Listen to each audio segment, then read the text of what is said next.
the Ractous? Nah, I'm going to say Ractous. Yeah, the Ractous RTK61. 60% keyboard on Amazon. Only paid $55 for it. Let's see what we got here. So, starting straight off, all white. You can go all black too, but I kind of dig the all white. That's kind of my thing. Minimal branding, just a little bit on the bottom right as well on the back. USB-C connector, which is amazing. Unfortunately, it only has rubber feet on the back. No adjustable typing angle, which, you know, is a deal breaker for some people, but at $55, would, you know, so what? Stock switches are the Gateron optical blacks. Linear switches, they're all right. You know, better than reds, I guess. Has a hot swap PCB, which I think is really convenient and kind of the main reason I picked this keyboard, to be honest. It's very convenient. So the whole package is the keyboard, the key cap pullers, the key switch pullers. We got the cable, as well as the manual giving you all the commands. Additionally, it comes stock with pudding keycaps, which I thought were pretty cool. They are PBT, which really isn't anything special. Like, they're just there. If you like RGB, then that's your thing. And, you know, speaking of RGB, we got ourselves plenty of options here. Not a ton of customization per se, but a lot of options. So these are all like installed things that you can do to it. Honestly, none of them really caught my eye. It shines really bright, of course, because it's, you know, pudding keycaps. And it does have a lot of additional lighting levels, which are really convenient, which you can do just by pressing a couple buttons like this. All you got to do is just hold one button and press another one, and you'll lower it or make it even brighter. Which, you know, given what it is, I'll take it. And then when it's fully bright, that's there. All right, it's time for a pre-mod type test. Sound test. Test. Testing? Testing?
All right, so that was the pre-mod sound test.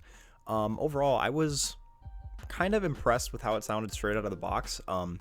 Definitely the stabilizers need some work.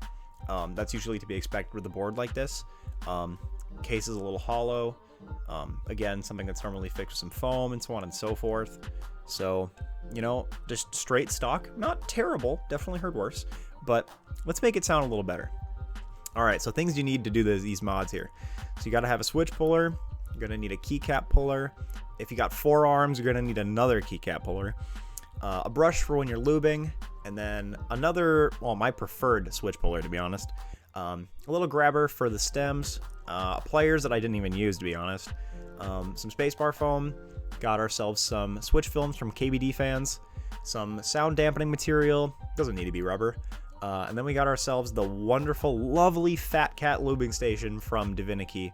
That's where I purchased it from, as well as this Krytox 205D0, which is my preferred lubricant for anything keyboard related. All right, so 2 changes. The rubber that I said I used, didn't end up using that. I instead used some of this case foam that I got, ordered this off Amazon.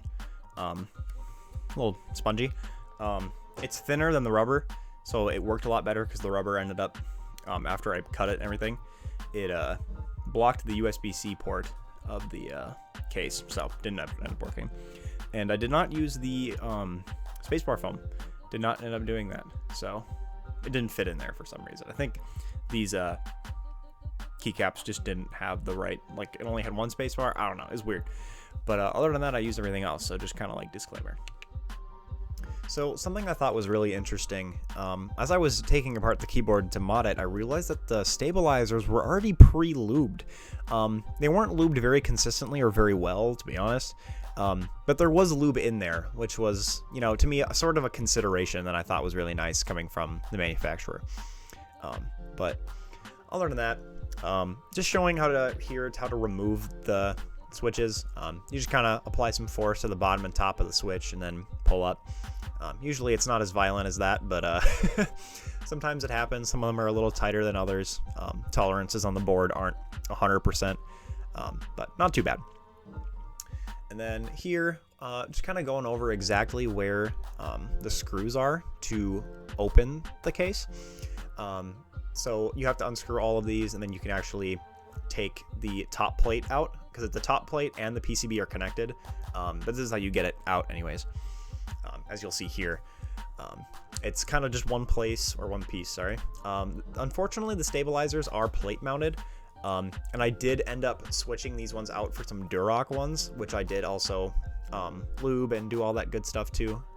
The bottom, this actually had case foam already in it, like pre-cut and everything. It's very thin, so not enough for me. But the fact that it even had something to begin with was like kind of mind-blowing. I was like, they really did a lot just kind of straight up out of the bat for this keyboard. And then here we're just going to show exactly how I open the switches. I had a opener, but it almost broke the switches a couple times. So what I like to do is just take another housing and take the two prongs and just kind of pry it up from underneath there, and it's kind of easy peasy. It's not too hard. And then kind of putting one back together after got the film on there, got it all lubed up. You just line it up, put it on there, and then I like to use my thumb and other finger to try to pin the film where it was so it didn't squeeze out at all. And then once you make sure it's fully closed, and then there you go. It's brand new, good to go. So I'd say the modding of the switches went pretty well. Modding them wasn't that difficult. Lubing was fine. Honestly, the hardest part was dealing with having to keep the switch films from coming off of the switch as I was closing it. Because a lot of times I'd go to press the switch down and one of the films would just shoot out from underneath it, and I'd have to undo it and put it back. But other than that, it really wasn't that hard. So here we are, just putting in the rest of the switches. Again, we'll go over all the mods that I actually did in the type test. You'll be able to, I'll have them all listed there for you. And I just kind of wanted to give you guys a visual of what it looks like with just the switches in there and everything all put together anyway. All right, I've kept you guys waiting long enough. Here it is. I'm sure some of you already skipped to it, but here is the after mod sound test.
That's not bad. That's pretty good. I was pretty impressed with it.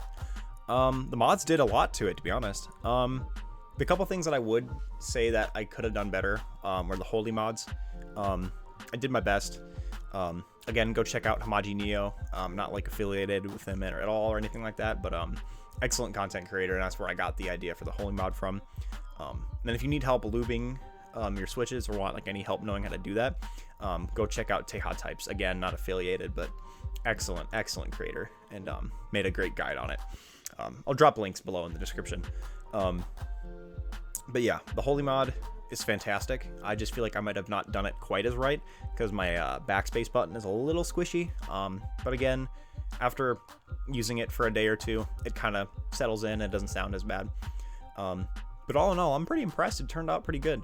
And I hope you guys enjoyed. And I'm gonna try to do more videos like this in the future. Once I get more money and the ability to get more keyboards and mod them. But again, thank you so much. Drop me a like, follow, subscribe, and follow on Twitch, by the way.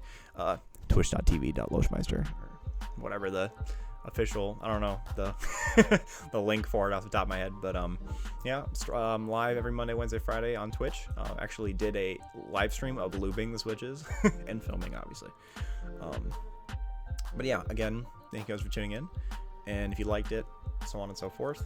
And catch you guys next time. Take care. Peace!